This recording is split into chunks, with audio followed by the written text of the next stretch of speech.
Assalamualaikum warahmatullahi wabarakatuh. Perkenalkan, nama saya Tiara Junisa. Saya dari jurusan Ilmu Komunikasi, ingin mempresentasikan tugas saya yaitu tentang perilaku konsumen.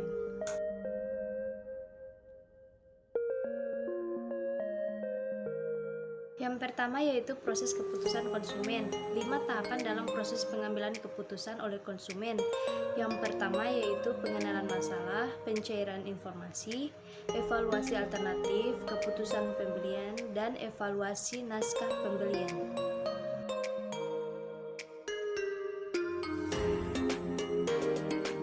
Teori psikoanalisis. Mereka berusaha menghubungkan teori psikoanalisis ini dengan perilaku konsumen, menilai bahwa motivasi pembelian oleh konsumen merupakan hal yang sangat kompleks dan tidak jelas, bahkan bagi konsumen itu sendiri.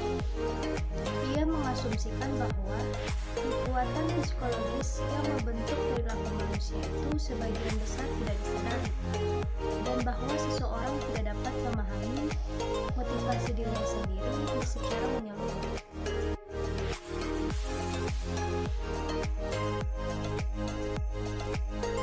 Teori motivasi dua faktor.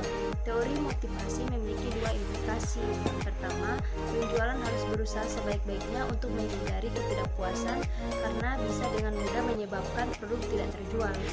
Kedua, produsen harus mengidentifikasi faktor kepuasan atau motivator, terutama pembelian di pasar, dan kemudian menyediakan faktor kepuasan itu.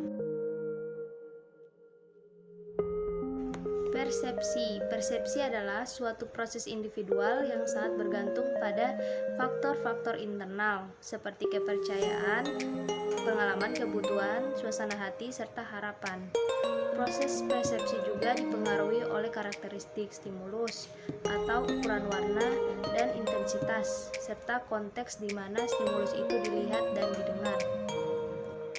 Proses persepsi yaitu sensasi, penerimaan selektif, perhatian selektif, pemahaman selektif, ingatan selektif.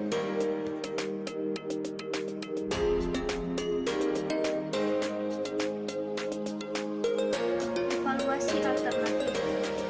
Tujuan strategi iklan dan promosi adalah untuk meningkatkan kemungkinan suatu merek produk agar dapat masuk ke dalam daftar pilihan konsumen dan dapat dipertimbangkan selama proses evaluasi. Kriteria evaluatif dapat bersifat objektif atau subjektif, misalnya dalam memilih mobil, konsumen harus menggunakan atribut objektif seperti harga, jaminan garansi, dan hemat bahan bakar, dan juga atribut subjektif seperti citra dan gaya.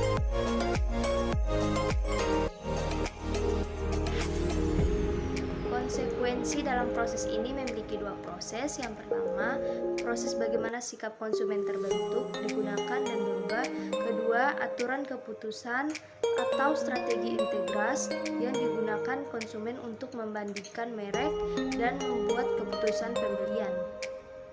Definisi lain menyatakan, sikap adalah evaluasi perasaan emosional dan kecenderungan tindakan yang menguntungkan atau tidak menguntungkan dan bertahan lama dari seseorang terhadap suatu objek atau gagasan. Dan sikap juga merupakan hal penting bagi pemasar, karena sikap menyimpulkan evaluasi konsumen terhadap suatu objek. Sikap adalah salah satu konsep yang paling sering menjadi fokus perhatian dalam penelitian mengenai perilaku konsumen. Menurut definisi klasik mengenai sikap oleh Gordon Allport, disebutkan bahwa sikap adalah kecenderungan yang mempelajari untuk merespon suatu objek.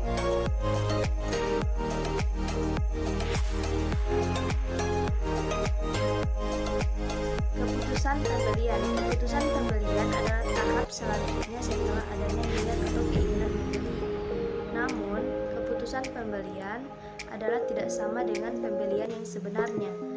Faktor berikut ini dapat berada di antara keputusan pembelian dan pembelian yang sebenarnya. Yang pertama yaitu sikap orang lain.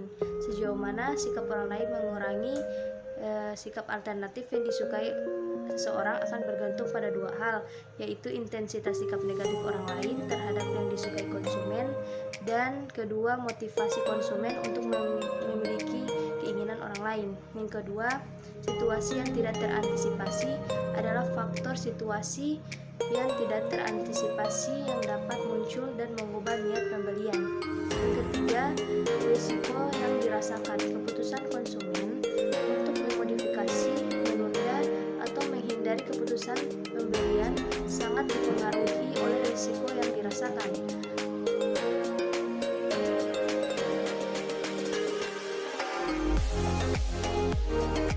Perilaku pasca pembelian. Kepuasan pasca pembelian jika kinerja produk lebih rendah daripada harapan. Pelanggan akan kecewa jika ternyata sesuai harapan. Pelanggan akan puas jika melebihi harapan. Disonansi kognitif. Akibat lain yang dirasakan konsumen dari suatu pembelian adalah munculnya disonansi kognitif atau ketidaknyamanan kognitif, yaitu suatu perasaan ketegangan psikologis atau keraguan pasca yang dirasakan oleh konsumen setelah membuat keputusan pembelian yang sulit. Disonansi kognitif lebih sering terjadi setelah konsumen melakukan pembelian penting di mana konsumen harus memilih berbagai alternatif merek yang hampir sama, khususnya jika merek yang tidak terpilih memiliki fitur yang unik dan menarik yang tidak dimiliki merek yang sudah dibeli.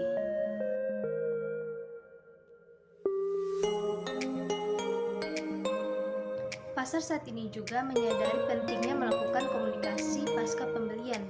Banyak perusahaan yang mengirim surat atau brosur untuk memastikan dan memberikan dukungan bahwa keputusan konsumen membeli produk itu tidak keliru. Komunikasi pasca pembelian. Komunikasi pasca pembelian dengan pembelian yang telah terbukti menghasilkan penurunan pengembalian produk dan pembatalan pesanan.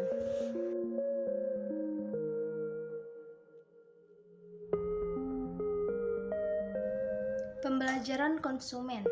Kita telah mempelajari bahwa proses keputusan pembelian itu dipengaruhi oleh berbagai faktor, antara lain sifat atau kondisi produk, pengalaman konsumen dengan produk, serta tingkat kepentingan pembelian produk.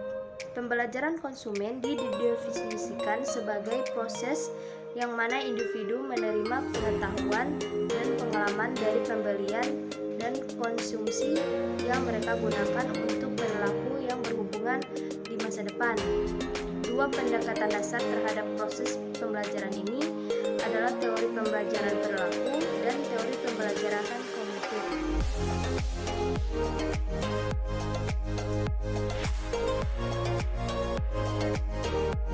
Teori pembelajaran perilaku.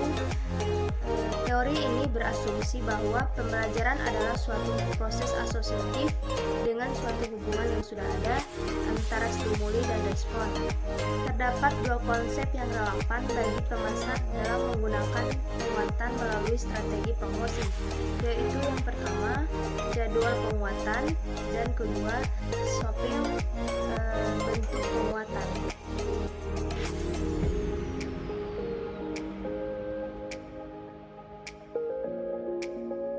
Teori pembelajaran kognitif. Proses kognitif seperti persepsi, kepercayaan, sikap, dan integras adalah penting untuk memahami proses pengambilan keputusan konsumen untuk berbagai tipe atau jenis pembelian.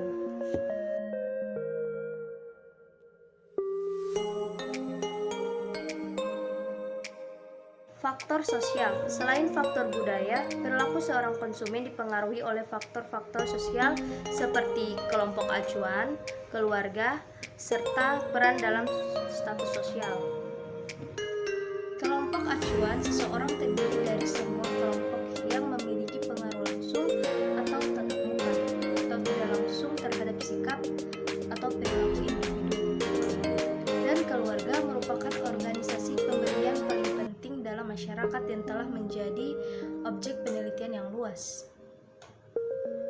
Keluarga merupakan organisasi pembelian yang paling penting dalam masyarakat yang telah menjadi objek penelitian yang luas. Keluarga adalah kelompok acuan primer yang paling berpengaruh. Peran dan status. Seseorang berpartisipasi ke dalam banyak kelompok sepanjang hidupnya, keluarga, grup, organisasi, dan sebagainya. Kedudukan orang itu di masing-masing kelompok dapat dibentuk berdasarkan peran dan status. Demikianlah itulah presentasi dari saya. Apabila